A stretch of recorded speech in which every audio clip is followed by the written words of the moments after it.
ফজাইল নামাজ থেকে আন হুযাইফা রাদিয়াল্লাহু তাআলা আনহু قال كان رسول الله صلى الله عليه وسلم إذا حزبه أمر فزع إلى الصلاة أخرجه أحمد وأبو داود وابن جرير كذا في الدر المنصور।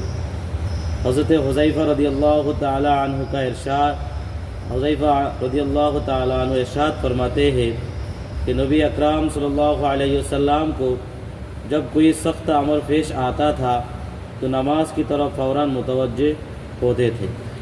हज़रत हुज़ैफ़ा रदियल्लाहु ताला अन्हु बोलेन, नबी करीम सल्लल्लाहु अलैहि वसल्लम যখন কোনো কঠিন সমস্যার সম্মুখীন হতে হইতেন তৎক্ষণাৎ তিনি নামাজে মনোনিবেশ করিতেন। ফায়দা, নামাজ আল্লাহ তাআলার বড় রহমত। এজন্য প্রত্যেক পেরেশানির সময় নামাজে মনোনিবেশ করা যেন আল্লাহর রহমতের দিকে ঝুঁকিয়ে পড়া। আর আল্লাহর রহমত যখন কারো অনুকূল ও সাহায্যকারী হয় তখন সাধ্য কি যে কোনো পেরেশানি বাকি থাকিবে। অনেক রাওয়ায়াতে বিভিন্নভাবে এই বিষয়টি বর্ণিত হইয়াছে। সাহাবায়ে কেরাম রাদিয়াল্লাহু তাআলা আলাইহিম আজমাইন যাহারা প্রতিটি কদমে হুজুর সাল্লাল্লাহু আলাইহি ওয়াসাল্লামের অনুসারী ছিলেন তাহাদের ঘটনাবলী তো ইয়া বর্ণিত হইয়াছে।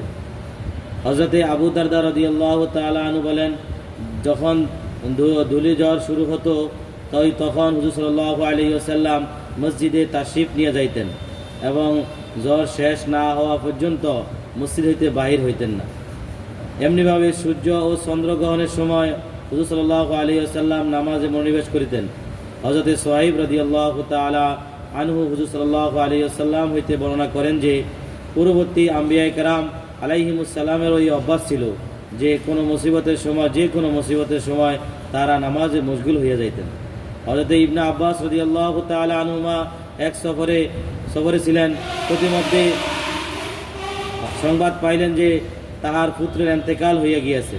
তিনি ওট হইতে নামিয়া 2 রাকাত নামাজ আদায় করিলেন। অতঃপর ইন্না লিল্লাহি ওয়া ইন্না ইলাইহি রাজিউন করিলেন এবং বলিলেন, আমি তাহাই করিয়াছি যা আল্লাহ তাআলা করিতে হুকুম করিয়াছেন। অতঃপর কোরআনের পাকের আয়াত তেলাওয়াত করিলেন, ওয়াস্তাঈনু বিস-সাবরি ওয়াস-সালাহ, তোমরা ধৈর্য ও নামাজের মাধ্যমে আল্লাহ তাআলার সাহায্য প্রার্থনা করো।